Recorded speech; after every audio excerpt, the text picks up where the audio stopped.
حزب اللہ نے اسرائیل کے بارڈر کے ساتھ 12 سے زیادہ فوجی چوکیاں قائم کی ہیں، جس سے اسرائیل کے اندر کھلبلی مچی ہے۔ اسرائیل جو اپنے آپ کو کہہ رہا ہے کہ دنیا کی سب سے محفوظ ترین اسٹیٹ اسرائیل ہے، وہ آج ایک حزب اللہ کے ڈر کے بیٹھ گیا ہے۔ خیر، آپ کو یہ بھی بتا دیں کہ 15 سے زائد چیک پوسٹ کا مطلب یہ ہے کہ اسرائیل کے اوپر اب انویژن جو ہے یا ان کے اوپر کوئی بھی اٹیک ہونا ہو تو بڑی آسانی سے حزب اللہ کر سکتا ہے۔ حزب اللہ نے کچھ روز پہلے یہ اعلان کیا تھا کہ اگر اسرائیل نے ریڈ سی کے اندر لبنان کے پانی کے اندر سے تیل نکالنے کی کوشش کی تو ہم اس کا بھرپور جواب دیں گے، اور انہوں نے اسرائیل کی ایک کشتی کو ٹارگٹ بھی کیا تھا۔ ان خبروں کو ڈیٹیل کے ساتھ دیکھتے ہیں اور پروف آپ کو دیا جائے گا۔ چھوٹی سی گزارش ہے کہ آپ ہمارا یوٹیوب چینل حسنات ٹی وی کو سبسکرائب کر کے پاس موجود گھنٹی کے نشان کو دبا لیں تاکہ لیٹسٹ نیوز آپ تک بر وقت پہنچتی رہے۔ خبر دیکھیے جس کے اندر لکھا ہے کہ حزب اللہ said to have built 15 new observation posts all along border with Israel۔ تو یہ ایک بہت بڑی ڈیولپمنٹ ہے، اور آپ کو یہ بھی بتا دیں کہ حزب اللہ نے اسرائیل کے بارڈر کے اوپر جو چیک پوسٹیں بنائی ہیں ان کا مقصد کیا ہے؟ مقصد یہ ہے کہ اسرائیل کی خفیہ جاسوسی کرنا، مقصد یہ ہے کہ اسرائیل کس طریقے سے دیگر ممالک کی مدد کے ساتھ، جیسے کہ عرب ممالک ہیں،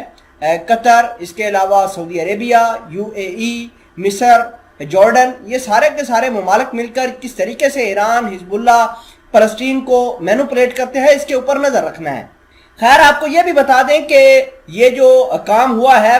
15 چیک پوسٹیں بنی ہیں، یہ کوئی زیادہ دن پہلے نہیں بنی بلکہ پچھلے 24 گھنٹوں کے دوران بنائی گئی ہیں، اور اس کے اندر کچھ ٹاورز بنائے گئے ہیں، کچھ 2 سے 3 ریزیڈینشل بلڈنگز بنائی گئی ہیں، کچھ فوج کے لیے یعنی لاجسٹک بلڈنگز بنائی ہیں جس میں فوج کے لیے کام آ سکتا ہے، جیسے کہ ان کے اسلحے کے گودام ہو سکتے ہیں۔ لاجسٹک بلڈنگ کا مطلب یہ ہے۔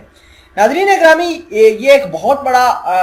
جو ہے معاملہ ہے جس کو لے کر اسرائیل کافی پریشان ہے، اور اسرائیل جو کہ پہلے ہی یہ کہہ رہا ہے کہ ہم ایران اور ایران کے حمایت یافتہ جنگجو کے خلاف میگا آپریشن کریں گے، ہم فلاں کر دیں گے،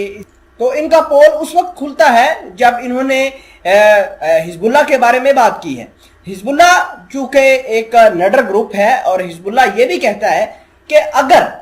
اسرائیل نے کسی طریقے سے ہمارے پانیوں کے اوپر قبضہ کرنے کی کوشش کی، وہاں سے تیل نکالنے کی کوشش کی، تو ہم اس کا بھرپور جواب دیں گے۔ اگلی بڑی خبر آپ کے ساتھ یہ شیئر کرنی ہے کہ ایران نے اپنے اٹامک ویپنز کو بنانے کے لیے جو تیاریاں ہیں وہ مزید تیز کی ہیں۔ خبر دیکھیے، Iran was to press head with nuclear development until west and illegal behaviour. ناظرین گرامی، اس آرٹیکل کے اندر یہ لکھا گیا ہے کہ ایران اپنے اٹامک ویپنز کو مزید انرچ کرے گا، مزید اس کو ڈیولپ کرے گا، جب تک یورپ اور امریکہ اپنی انلیگل سینکشنز ایران سے ختم نہیں کرتا۔